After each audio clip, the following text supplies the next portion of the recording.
our nation. So the Pilgrims are some of the first settlers that arrived in America, and they were a very Christian group. They had firm Christian values, and that was clearly stated in the Mayflower Compact and how they wanted to set up a Christian colony and spread the gospel. So because they were some of the first settlers, their Christian values were implemented into our Christian government from the very beginning. So, uh, so we were founded as a Christian nation because the Pilgrims were some of the first settlers, and their values were instituted into our early government. Now, a lot of people argue that no, our nation is not was not founded a Christian nation, but you can just point to the Mayflower Compact and say, yes, it was. This is one of our founding documents, and our nation was founded on Christian values.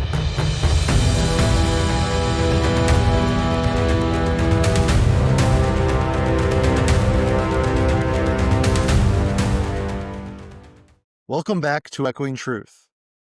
Today is Thanksgiving, and you're probably on your way to celebrate with family and friends. But why are we celebrating? Is Thanksgiving just a feel-good holiday where we're told to remember what we're thankful for, and we go around the table sharing all the things that we're thankful for? Oh, I'm thankful for my car, thankful for my family. Is that all that Thanksgiving is? Is that all this holiday is just share what we're thankful for? No. Thanksgiving has a much deeper meaning and rich history. Now, most people probably know the basics of this story, know the basics of the Pilgrims and how they fled religious persecution. They rode the Mayflower across the sea. Many died along the way, and the Indians helped them survive, and they had a feast. That's a broad overview of the story, and that's generally the story that people understand. But today, we're going to be going and looking much deeper into this story and just go a lot more in depth and try to have much more appreciation for the Thanksgiving holiday and look at why we celebrate it and why it is so significant for us today. Now, we're going to start off the discussion by talking about a man named Squanto. The Thanksgiving story starts with this man named Squanto. Now, I want to make this clear. He is not a pilgrim. He is not an Englishman. He is a Native American. Without him, there would be no Thanksgiving story. So we're going to start off by talking about Squanto. Now, Squanto was part of the Patuxet tribe, and in 1614, he was taken captive by a trader and merchant named Thomas Hunt. He, along with many others, many of his friends, probably from the Patuxet tribe, were taken captive and taken by Thomas Hunt to Spain. And there in Spain, Thomas Hunt sold off all of these Native Americans as slaves. And there were some monks there that heard about these Native Americans that were brought, and they tried to purchase as many as they could to be able to set them free. And Squanto was one of the ones that they were able to rescue, and they were able to free him. They took him in, obviously, because Squanto's in a foreign land. He doesn't know the language. He's basically helpless. So the monks took him in, they taught him Spanish, and most importantly, they taught him about God. They taught him about faith. And, they tried to educate him as much as they possibly could and be able to help him learn and be able to get back to America.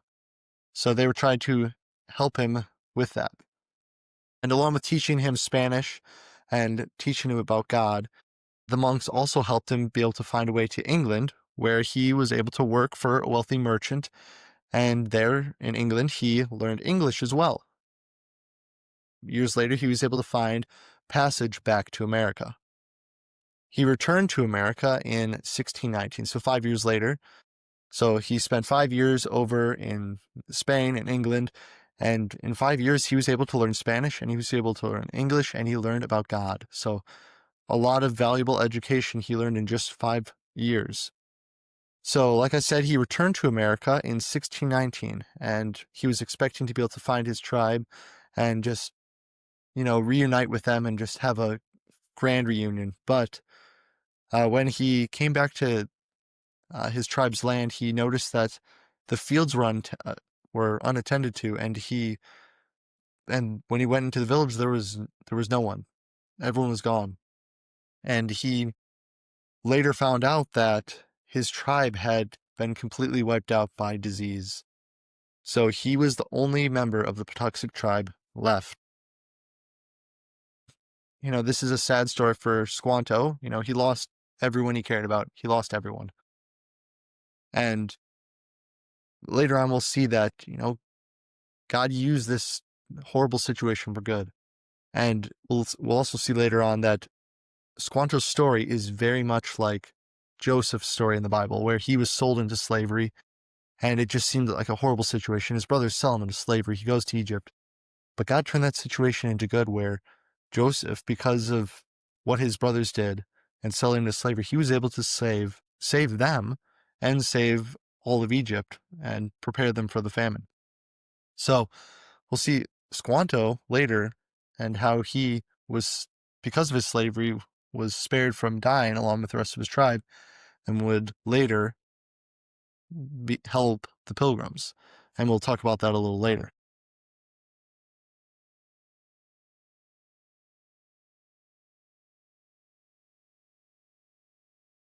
Now we'll talk about the Pilgrims a little bit. Now, the Pilgrims have many names. They're also called the Brownists or the Separatists. So when someone talks about the Pilgrims or the Brownists or the Separatists, they're talking about the same thing. The Pilgrims were called Brownists because that was the name after Robert Brown, who was an Anglican priest who was one of the first to lead the separatist movement to break from the Church of England. So the Pilgrims were also called Brownists because of Robert Browning, and they were also called Separatists because they wanted to break from the Church of England. Pilgrims also get confused with the name Puritan as well. Now, Puritans and Pilgrims both had the same beliefs.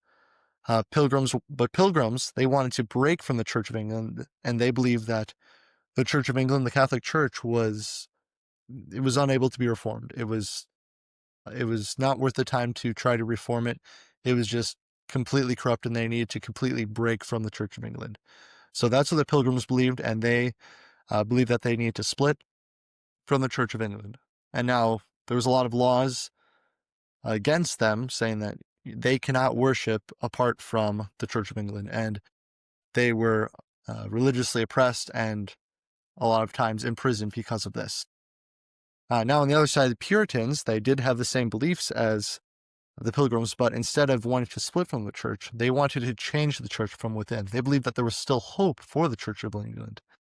And so they believed that they needed to create change from within and not break from the church. So same theological beliefs, but different approaches. Now, like I said, England had a lot of laws against the Pilgrims and them splitting from the Church of England and starting their own Protestant church. And so they were very, very religiously oppressed there in England. So, in order to find some more religious freedom, they fled to the Netherlands in 1607. And there in the Netherlands, they were able to find a great place to worship freely and be able to worship God in the way that they believed God needed to be worshipped. But unfortunately, in the Netherlands, there was also some other problems other than religious persecution. Because they were new to the country and were kind of new to the culture, they didn't quite fit in, and they weren't able to find a good source of income, and they faced a lot of economic hardship. So that was very difficult for them. They also feared that their children were losing their English identity and becoming too Dutch. Now, I'm from a Dutch community. I'm Dutch. Everyone around me is Dutch. And a saying that we always say is, if you ain't Dutch, you ain't much. So the fact that the Pilgrims were afraid that their children would become too Dutch, very insulting to me. But regardless, that was one of their fears. And they were afraid that they were losing their English identity and becoming too Dutch. They also feared the continuation of what is now known as the 80-Year War between the Netherlands and Spain. Now, in the period of time where they fled to the Netherlands, the Netherlands and Spain they had a peace treaty, a 12-year peace treaty, which would end in 1621. So the Pilgrims knew that they needed to leave the Netherlands because they were afraid that if the war continued and Spain would become the victor, they would still face religious persecution if Spain would win.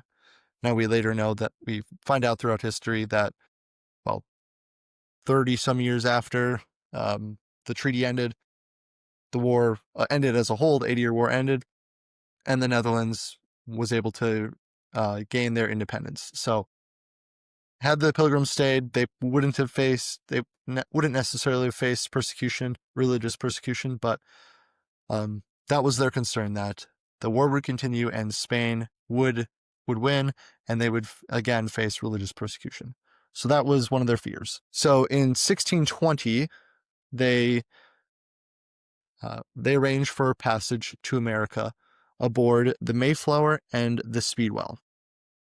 And many believe that they traveled alone, just the Pilgrims and obviously the ship and ship's crew, but no, they traveled along with merchant investors who funded the trip. So the Pilgrims obviously were not that wealthy. They came from England. They fled to the Netherlands. They faced economic troubles. They were not wealthy. So they needed investors who would be able to fund the trip. And they were able to find those merchant investors who were willing to fund the trip and go to America and hopefully bring back riches for themselves. So the Pilgrims were not the only ones on these ships. Now, before they set sail, well, actually, while they had set sail, they signed what is called the Mayflower Compact. Okay, pause. Cut back to that.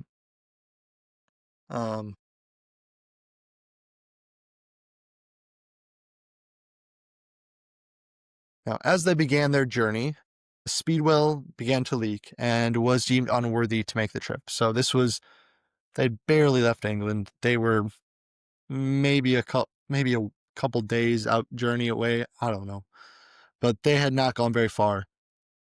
And the Speedwell began to leak and was deemed unworthy to make the trip. Now, it is not confirmed, but it is believed that the captain of the Speedwell, Mr. Reynolds, had purposely sabotaged the ship so that he could get paid out for his troubles, get paid out for the trip, but also get out of the contract that he had made to bring them to America and then stay there for a year with them. So he didn't actually want to do that. He wanted to get paid for his troubles, but then also get out of the contract.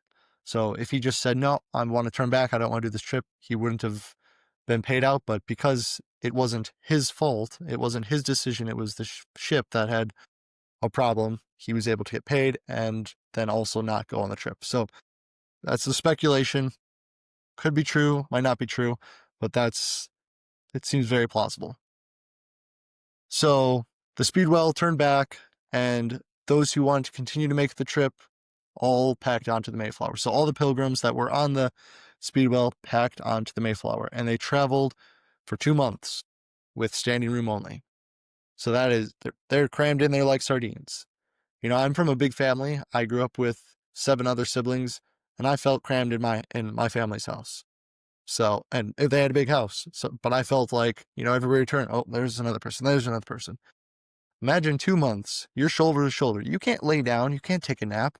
You're just leaning there against the next person. Okay, I'm going to lean on your shoulder. Oh, not going to lean on your shoulder. 2 months of that. Miserable. Absolutely miserable. And obviously, because of those tight quarters, there was a lot of sickness going around.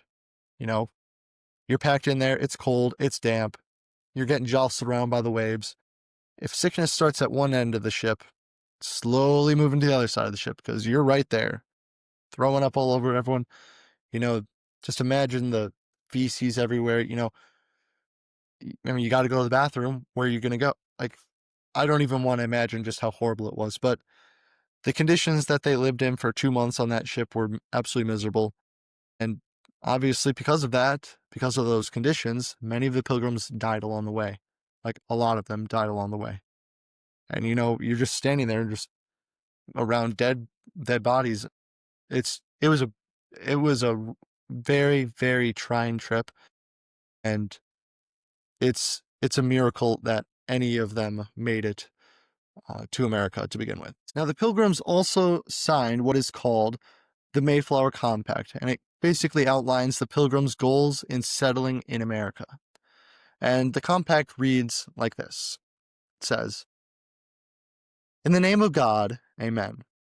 We whose names are underwritten, the loyal subjects of our dread sovereign Lord King James, by the grace of God and of Great Britain, France and Ireland King, defender of the faith, having undertaken for the glory of God and advancement of the Christian faith, and honor of our king and country, a voyage to plant for the first colony in the northern parts of Virginia, do by these presents solemnly and mutually, in the presence of God and one another, covenant and combine ourselves together in civil body politic, for our better ordering and preservation and furtherance of the ends aforesaid, and by virtue hereof do enact, constitute, and frame such just and equal laws, ordinances, acts, constitutions, and offices from time to time, as shall be thought most meet and covenant for the general good of the colony, unto which we promise all due submission and obedience,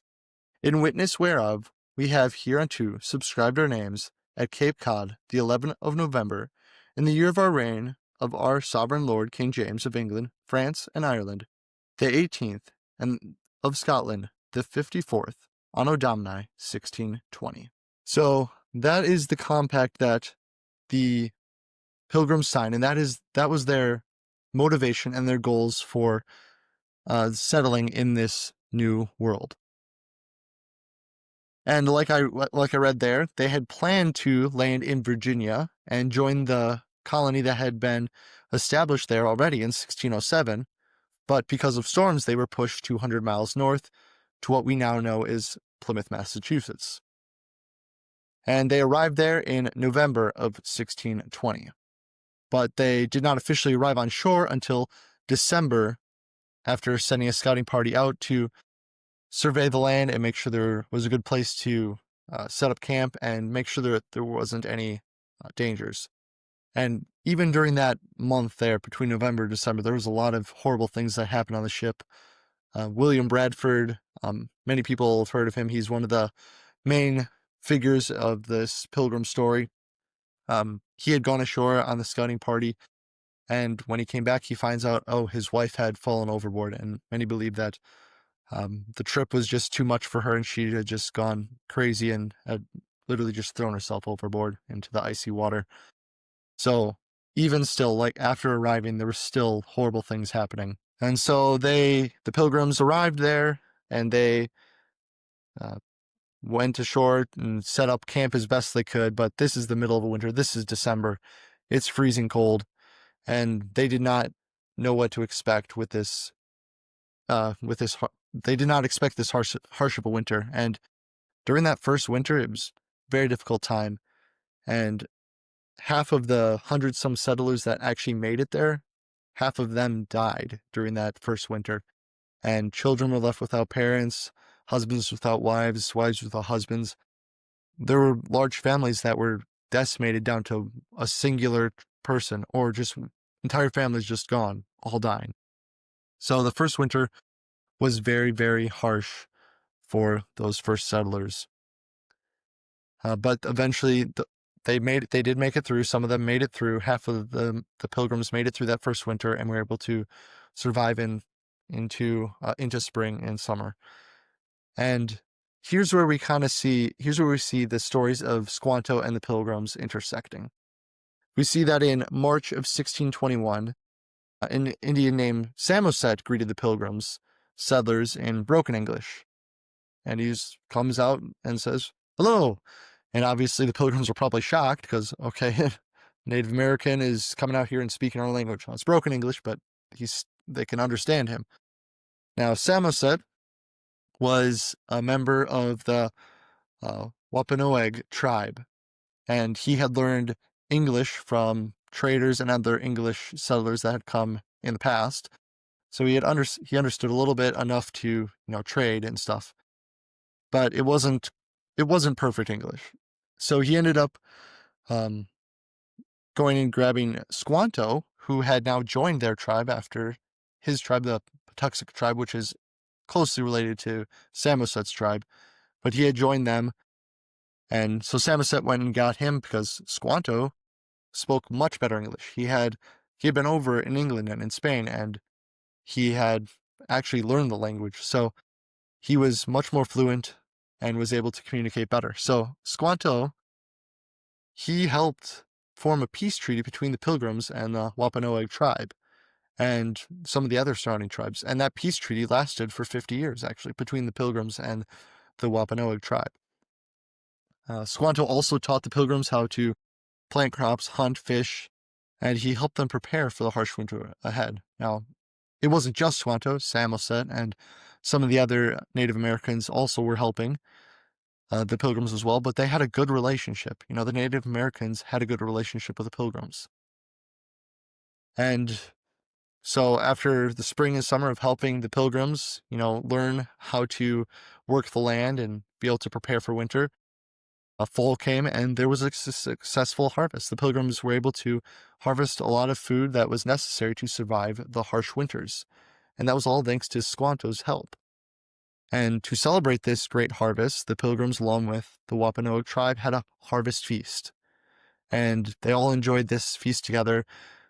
The Pilgrims gathered what food they had harvested, and the Native Americans brought food along as well. Some brought deer and venison, obviously, which is deer. So they all brought a lot of food to this feast and enjoyed a good harvest feast. And that's what we now call Thanksgiving. That feast celebrating what God had provided and the relationship that the Pilgrims had with the Native Americans. That is what turned into Thanksgiving, which is what we celebrate today. There's a lot of people that are saying there are reasons why we shouldn't celebrate Thanksgiving. And those reasons basically are that, bad things did happen to the Native Americans. More settlers came, government pushed them out of their land. A lot of tribes were killed. There was a lot of atrocities that happened. And the U.S. government has committed many, many, many more atrocities since then. So there's a lot of bad things that have happened and a lot of bad things that happened to the Native Americans. But do those things erase what happened on Thanksgiving? No, I don't believe they do. So we look at the Pilgrims' values. Their values were based on God, based on the truth of God's word. And they had a great relationship with the Native Americans. They had a 50-year treaty with the Native Americans, and it wasn't broken by them. It was broken by other English settlers who did not share those same values that the Pilgrims had. That treaty was broken by people that strayed from biblical values, people that didn't see that these Native Americans were created in God's image. So I don't think those atrocities erase the good that happened here at Thanksgiving, the good God-centered fellowship that happened between the Native Americans and the Pilgrims. Now, obviously, this world is filled with sin. There are good, God-fearing people that do their best to live out their Christian values and show the love of Christ to those around them. And I believe that's the Pilgrims. And then there's also others that do not share those same values and have selfish desires. And, they want land, they want power. And unfortunately, that greed, that need for power pushed Native Americans out of their land. And, there's good and there's bad. American history is filled with high highs and low lows. All history is filled with high highs and low lows. You cannot point to one country in all of history that is perfect. You cannot. Every nation throughout history has committed horrible atrocities, committed genocides, put people into slavery, and just horrible, horrible things. You can go through every country throughout all of history. They've all done something wrong. And I don't think we can just erase the good things in America's past and say, you know what, all of the good that has happened in the past, that's all erased by this bad thing that's happened. Unfortunately, we can't go back in history and change the horrible things that have happened. No, we can't. That's not how history works. But what we can do is we can look for how God used the bad situations, bad things that happen in history, and turn them around for good. Because God always does that. God always uses horrible situations and turns them around for good. There's nothing in all of history that happens without a purpose. Everything has a purpose. So we need to be looking for how God used bad situations and turn them into good. And we're talking about that right here. Squanto, horrible situation, put into slavery. But God brought him back, and he brought him back to save the Pilgrims. So he turned a horrible situation and he turned it into good. And he spared Squanto's life and therefore saving the Pilgrims' lives. So I don't believe that the horrible things that happened years later and how more English settlers came in and pushed Native Americans out of the land, I don't think that erases this wonderful thing that happened here between the Native Americans and the Pilgrims. Because this Thanksgiving is a God-centered event. It's a Christian holiday. You cannot deny it's a Christian holiday because you've got Pilgrims there. You've got Squanto, who was a believer because, he learned about the gospel from the monks and he brought that back. He had that connection with the Pilgrims. He not only spoke English, but he had that common faith with them. So this is a God-centered event, and God was there at the founding of our nation. God was there at Thanksgiving, and he was pleased with what took place there that day. We celebrate Thanksgiving today because we can remember and be grateful for God's providence on the beginning of our nation. Throughout this story, we can clearly see that God's hand is over it all. From having Squanto be taken into slavery just to save his life, and then full circle bringing him around to save the Pilgrims' lives. You can clearly see God's hand at work throughout that Squanto's story and saving the Pilgrims. And then you can see God's hand of protection over the Pilgrims, and preserving them. If it weren't for Squanto, they would have died and they would not have existed at all. But God preserved them.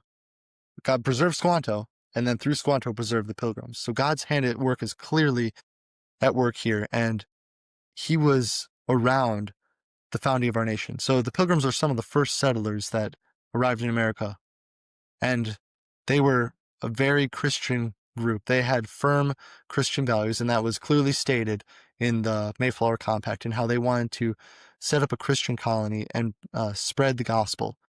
So because they were some of the first settlers, their Christian values were implemented into our Christian government from the very beginning. So we were founded as a Christian nation because the Pilgrims were some of the first settlers, and their values were instituted into our early government. Now, a lot of people argue that no, our nation is not was not founded on a Christian nation, but you can just point to the Mayflower Compact and say, yes, it was. This is one of our founding documents, and our nation was founded on Christian values.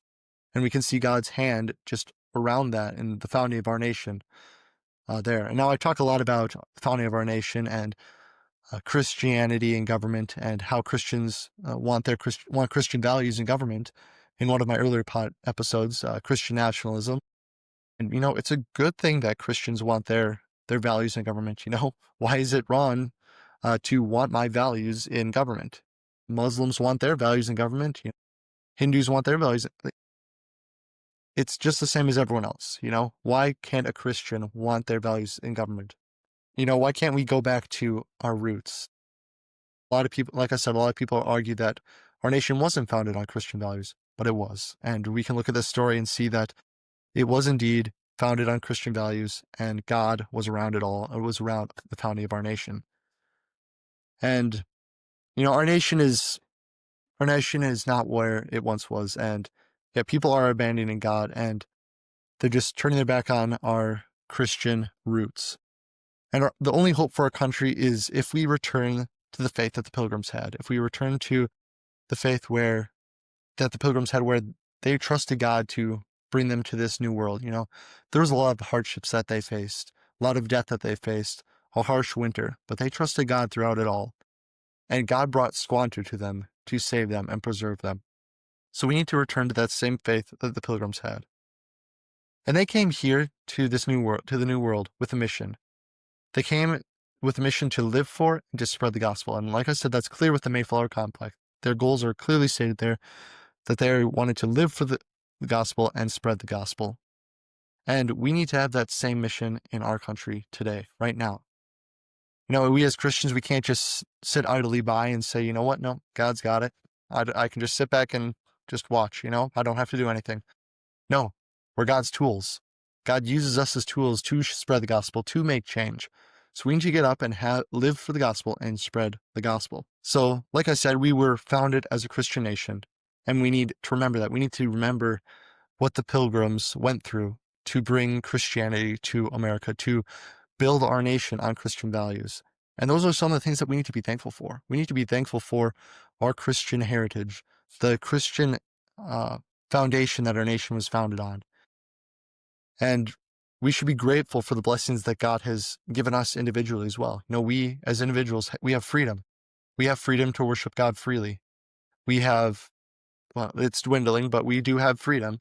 And we need to continually fight for that. We need to be remembering the faith that the Pilgrims had, live for the gospel, and share the gospel.